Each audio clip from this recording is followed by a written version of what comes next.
বনি সেনগুপ্তকে তলব করেছে ইডি। বিষয়টি নিয়ে বিজেপি বনাম তৃণমূলের মধ্যে তরজা লেগেই রয়েছে।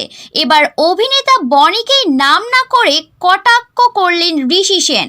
সোশ্যাল মিডিয়ায় এদিক একটি পোস্ট করেন তিনি। সেই পোস্টে সরাসরি বনির নাম নেননি তিনি, কিন্তু ইঙ্গিত সরাসরি ছিল টলি অভিনেতা বনির দিকেই। সোশ্যাল মিডিয়ার পোস্টে ঋষি লেখেন, সাক্ষাৎকারে গম্ভীর উদ্বিগ্ন মুখে বাংলা ছবির ভবিষ্যৎ, পাশে দাঁড়ানো সিঙ্গেল স্ক্রিনকে ফিরিয়ে আনার গুরুদায়িত্ব নিয়ে বাণী দেবেন দর্শক শুনছেন।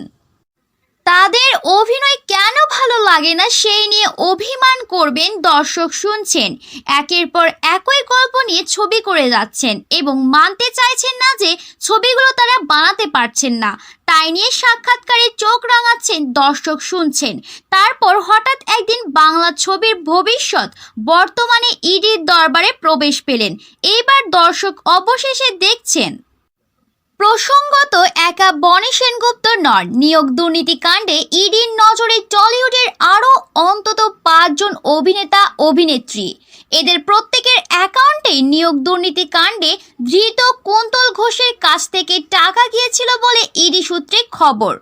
অন্তত 75টি অ্যাকাউন্ট থেকে এই টাকা পাঠানো হয়েছে বলে জানতে পেরেছেন ইডির তদন্তকারীরা। এই অভিনেতা অভিনেত্রীদেরও ইডি খুব শীঘ্রই তলব করা হবে বলে ইডি সূত্রে খবর। বনিকে তলব প্রসঙ্গে এদিন তৃণমূলের মুখপাত্র কুণাল ঘোষ বলেন, তদন্তের স্বার্থে কাকে কাকে জিজ্ঞাসাবাদ করা হবে সেটা তদন্তকারীদের ব্যাপার। ঢাকঢোল পিটিয়ে তিনি যোগ দিয়েছিলেন বিজেপিতে, পরে আবার থাকতে পারা যায় না বলে বেরিয়ে এসেছেন। বিজেপি করলেও দিলীপ শুভেন্দুর মতো ডাক পেতেন না। 2021 সালে যোগদান করেছিলেন। বিরোধী দলনেতা না হয় গিরগিটি। উনি রাজনীতিকে নিচে নামাচ্ছেন কেন? উনি বলছেন ভোটের সময় অনেকে যায়, ওটা আসলে বিজেপির ব্যাপার। বিজেপির কোনো সুস্থভাবে থাকা যায় না। বিরোধী দলনেতার ব্যর্থতা যে ধরে রাখতে পারে না।